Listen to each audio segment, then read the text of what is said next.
अहो, ज्यांनी मूळ शिवसेनेला पवारसाहेबांच्या आणि गांधी घराण्याच्या हातातलं खेळणं बनवलं त्यांनी आमच्याविषयी बोलू नये, राजसाहेबांविषयी बोलू नये. आम्ही आमचं बघून घेऊ. आणि ही काय भावना केवळ आमची नाही आहे. मूळ शिवसैनिकांना, जुन्या शिवसैनिकांना विचारा की शिवसेनेचं दिल्लीतलं आणि पवारसाहेबांच्या हातातलं खेळणं कोणी बनवलं. आम्हाला विचारण्याची गरज नाही, तुम्ही त्यांना उत्तर द्या.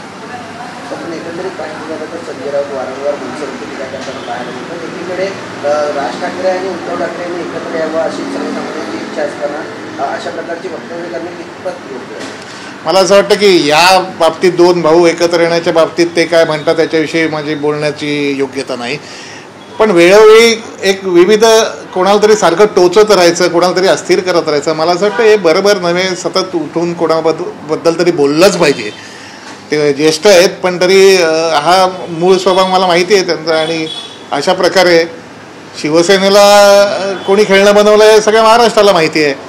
आणि कोणाच्या हातातलं आणि काय सगळी ही जर परिस्थिती नसती अशा पद्धतीची तर महाराष्ट्र वेगळा घडला असता.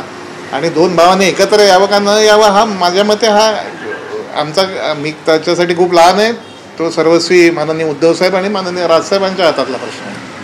सर, एकीकडे मुख्यमंत्री फडणवीस यांनी सांगितलेलं आहे की ज्या ठिकाणी गरज लागेल त्या ठिकाणी आम्ही मनसेसोबत स्थानिक स्वराज्य संस्था म्हणजे महापालिका वगैरे लढू.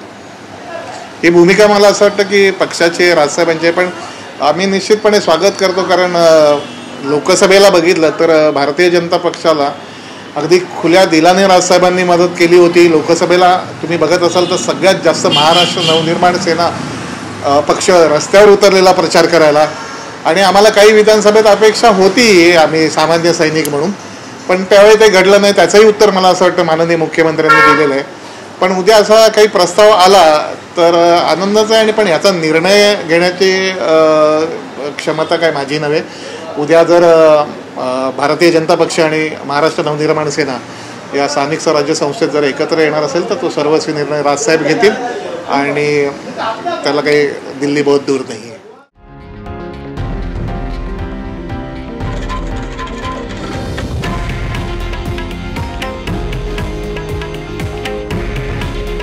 हे आहे देशातील नंबर 1 न्यूज नेटवर्क आणि आपण पाहत आहात TV9 मराठी.